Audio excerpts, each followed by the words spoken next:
Hello, नमस्कार दोस्तों। मेरा नाम राहुल सागर है और स्वागत है आप सभी का आपके अपने YouTube channel study with Rahul Sagar में। दोस्तों, एसएससी सीजीएल 2026 का जो ऑफिशियल नोटिफिकेशन है वो जारी कर दिया गया है। इस पूरे नोटिफिकेशन को हम इस वीडियो के अंदर विस्तार से बातें करेंगे।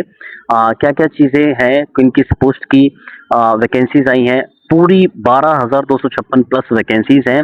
इसको लेकर के पूरा विस्तार से जानने की कोशिश करेंगे इस वीडियो के अंदर।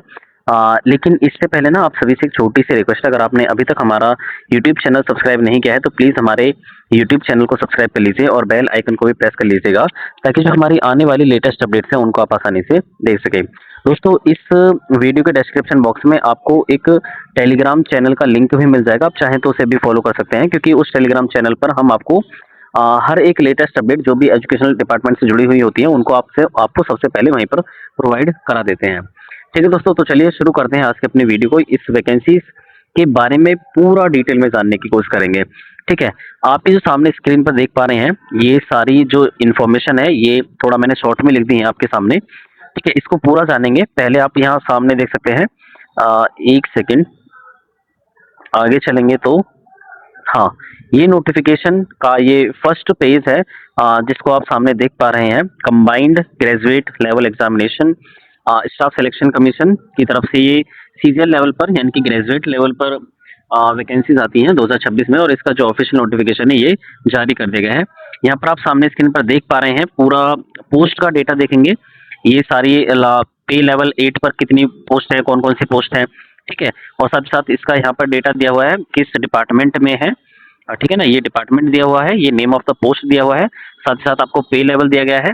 ठीक है, और उसके बाद क्लासिफिकेशन ऑफ पोस्ट, मतलब किस ग्रुप के अंदर ये वैकेंसी आती है, और साथ ही साथ इसकी एज लिमिट के बारे में भी हम बात करेंगे। ठीक है, तो इस पूरे नोटिफिकेशन को थोड़ा पहले ना शॉर्ट में समझ लेते हैं। ऊपर देखेंगे तो कब से इसके फॉर्म फिलिंग प्रोसेस है वो जो स्टार्ट हो जाएगी। यहाँ पे आप देखेंगे तो ये जो सीजीएल 2026 का जो ऑफिशियल नोटिफिकेशन है, ये भारत सरकार के कई मंत्रालयों और विभागों में ग्रुप बी और ग्रुप सी के लेवलों पर पदों पर भर्ती कराता है, जिससे रिलेटेड ये नोटिफिकेशन आज जारी हुआ है। यहाँ पर आप देखेंगे कुछ इंपॉर्टेंट डेट्स हैं जो सामने आप स्क्रीन पर देख पा रहे हैं। एक सेकेंड, थोड़ा इसको जूम कर लेते हैं। हाँ, ये कुछ इंपॉर्टेंट डेट्स हैं, जैसे आवेदन शुरू कब से हो जाएंगे आपके 21 मई 2026 से आप इनके लिए एप्लीकेशन फिलिंग प्रोसेस, यानी कि आप कब से फॉर्म फिल कर सकते हैं 21 मई 2026 से। ठीक है, इसके लिए जो अंतिम तिथि होने वाली है वो होगी आपकी 22 जून 2026 रात 11 बजे तक। कब तक? रात 11 बजे तक। उसके बाद आप देखेंगे तो फीस जमा करने की जो अंतिम तिथि रहेगी वो रहेगी आपकी 23 जून 2026। मैं आप सभी को बता दूं एक चीज, 21 मई से लेकर के 22 जून तक का जो समय है वो बहुत अच्छा खासा समय है। आप कोशिश करिएगा कि पहले ही अपना फॉर्म फिल कर दीजिए, क्योंकि बाद में चल करके अगर आप लास्ट टाइम पे फॉर्म फिल करते हैं तो उसके बाद ना थोड़ी दिक्कतें आती हैं, थोड़ा साइड बिजी होने का खतरा थोड़ा ज़्यादा होता है, जिसकी वजह से आप कभी फॉर्म भी ना फिल कर पाएँ। तो कोशिश करना कि जल्द से जल्द अपना जो स्टार्टिंग फेज में ही अपना फॉर्म फिल कर पाएँ।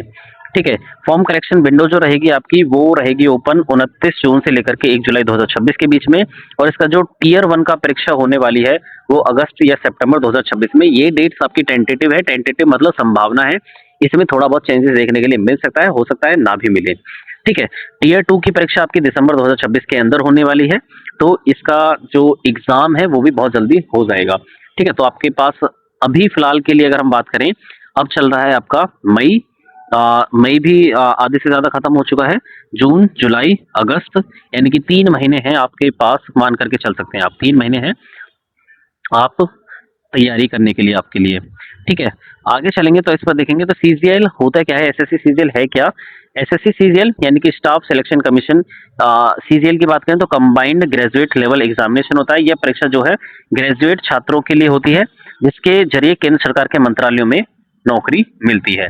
ठीक है, ग्रेजुएट लेवल के छात्रों के लिए ये वैकेंसी होती है। इसमें कौन कौन सी पोस्ट शामिल है, पोस्ट को हालांकि मैं डिटेल में आगे वाले नोटिफिकेशन में भी दिखाऊंगा।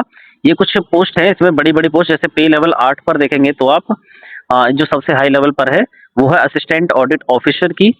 ठीक है, उसके बाद आप आगे देखेंगे तो ये पे लेवल 8 पर ही है, असिस्टेंट अकाउंट ऑफिसर यानी कि AAO। सैलरी लगभग इसकी शुरू होती है 47,600 रुपए से।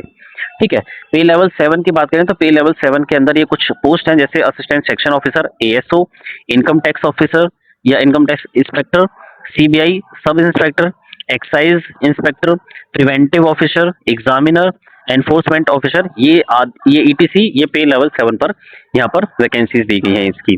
ठीक है, उसके बाद पे लेवल 6 की बात करें तो पे लेवल 6 के अंदर इसमें जेएसओ यानी कि junior statistical officer, NIA sub inspector, divisional accountant और रिसर्च असिस्टेंट, ईटीसी इस पे पे लेवल 6 के अंदर है।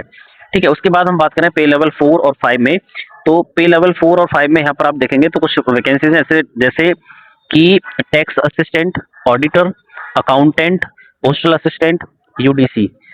ठीक है, उसके बाद एज लिमिट की बात करें तो हालांकि ये एज लिमिट जो है वो पोस्ट वाइज वेरी करती है, अलग अलग पोस्ट के लिए अलग अलग एज दी गई है। जैसे कुछ अलग अलग अगर हम देखें तो थोड़ा सेम चीजें मिलेंगी, 18 से 27 और 18 से 30 एज लिमिट इसकी होने वाली है। ठीक है, या 20 से 30 भी होगी और साथ ही साथ 18 से 32 भी है कुछ पोस्ट कोड के लिए।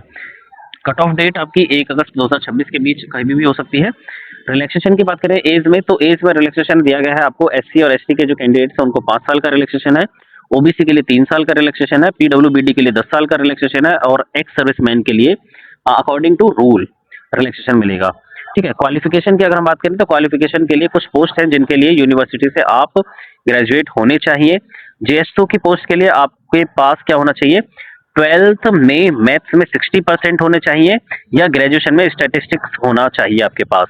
ठीक है, क्या है जेएसओ की पोस्ट के लिए, या तो आपके पास अगर 12th में मैथ्स में 60% है या फिर ग्रेजुएशन में स्टैटिस्टिक्स है तो आप जेएसओ की पोस्ट के लिए एलिजिबल है। ठीक है, उसके बाद हम बात करें तो स्टैटिस्टिकल जो इन्वेस्टिगेटर होता है उसके लिए आप statistics, maths, economics, data science या एआई आदि विषयों में आपके पास डिग्री होनी चाहिए, इनमें से किसी में भी। ठीक है, परीक्षा का पैटर्न आप सभी को पता है, अगर आप तैयारी कर रहे हैं तो टीयर 1 में आपके 4 सेक्शंस होते हैं। 4 सेक्शंस में आपसे क्या क्या पूछा जाता है, reasoning, general awareness, quantitative aptitude और इंग्लिश। ठीक है, ये 4 सेक्शंस होते हैं, कुल 100 क्वेश्चंस होते हैं और 200 मार्क्स के होते हैं। समय आपके पास 1 घंटा होता है, तो समय की इसमें बहुत कमी है। ठीक है, बहुत ज्यादा प्रैक्टिस करने की आपको जरूरत होती है, ठीक है, सीजीएल के एग्जाम में। हाँ, एक और बड़ी बात है, नेगेटिव मार्किंग होती है। नेगेटिव मार्किंग यहाँ पर 1/4 की नहीं है, 1/2 की है। कितनी की है, यानी कि अगर आप 2 क्वेश्चन गलत करते हैं तो आपका एक जो सही किया हुआ होगा क्वेश्चन वो भी गलत हो जाएगा। तो कितनी है, 0.50 की नेगेटिव मार्किंग है इसके अंदर। ठीक है, उसके बाद टीयर 2 में आप देखेंगे तो टीयर 2 में आपको काफी सारी चीजें देखने के लिए मिलेंगी, जैसे maths, reasoning, English, GK, computer knowledge और साथ ही साथ डेटा एंट्री टेस्ट आपको देखने के लिए मिलेगा, जिन भी पोस्ट के लिए ये होता है या कंप्यूटर टेस्ट।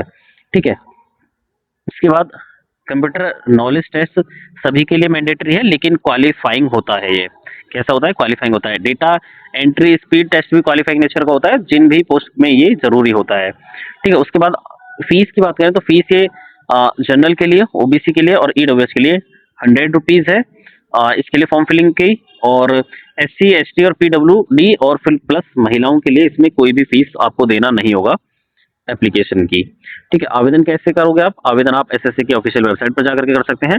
आपको 1 टाइम रजिस्ट्रेशन है कि ओटीआर करना होगा, जो पुराना ssc.nic.in पर जो आपका ओटीआर किया हुआ है वो पहले वाला आप काम नहीं करेगा।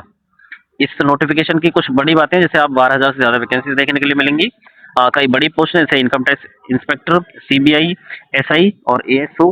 ग्रेजुएशन वाले सभी छात्र आवेदन कर सकते हैं और टीयर 1 जो है आपका अगस्त से सितंबर में देखने के लिए मिल सकता है, और आवेदन की जो प्रक्रिया है वो पूरी तरीके से ऑनलाइन मोड पर होगी। ठीक है दोस्तों, उसके बाद हम देखेंगे तो ये पूरा नोटिफिकेशन आप पूरा डिटेल में जा सकते हैं, इसको पढ़ सकते हैं क्या क्या चीजें हैं। हालांकि मैं इसको लेकर के एक और नई वीडियो लेकर के आऊंगा। ये आप सामने स्क्रीन पर देख सकते हैं, पे लेवल 8 पर कौन कौन सी पोस्ट है देखेंगे आप तो यहाँ पर पूरा डेटा दिया हुआ है।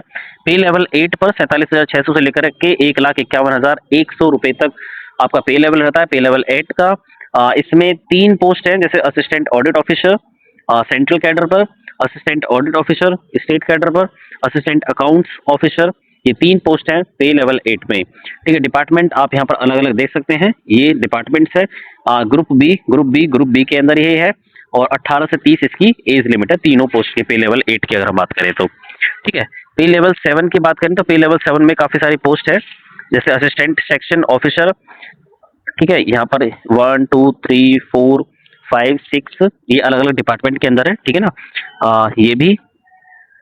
और inspector of income tax, inspector central excise इनकी एक्साइज इंस्पेक्टर, और आगे चलेंगे तो आगे भी बहुत सारी पोस्ट है। इसको ना पूरा डिटेल में आप पढ़ सकते हैं। जो मोटी मोटी चीजें इस नोटिफिकेशन के अंदर थी वो मैंने बता दी हैं आपको। इसको लेकर के अगर आपका कोई भी क्वेश्चन है तो आप मेरे से कमेंट में पूछ सकते हैं। ठीक है दोस्तों। हाँ, अगर बात करें इसके सिलेबस की तो सिलेबस इसका पूरा डिटेल में दिया हुआ है आगे इसी नोटिफिकेशन के अंदर। ठीक है, इसका जो पीडीएफ है मैं इस वीडियो के डिस्क्रिप्शन बॉक्स में डाल दूंगा, और साथ साथ जो चैनल मैंने आपके लिए बनाया हुआ है आप उसको भी ज्वाइन कर लीजिएगा। ठीक है दोस्तों, तो चलिए यही थी हमारे इसकी वीडियो। आई होप आपको ये वीडियो पसंद आई होगी। वीडियो पसंद आई तो प्लीज़ वीडियो को लाइक, शेयर और हमारे यूट्यूब चैनल को सब्सक्राइब भी कर लीजिएगा, ताकि जो हमारे आने वाली लेटेस्ट अपडेट्स हैं उनको आप आसानी से देख सकें। तो चलिए दोस्तों, thanks and thanks for watching.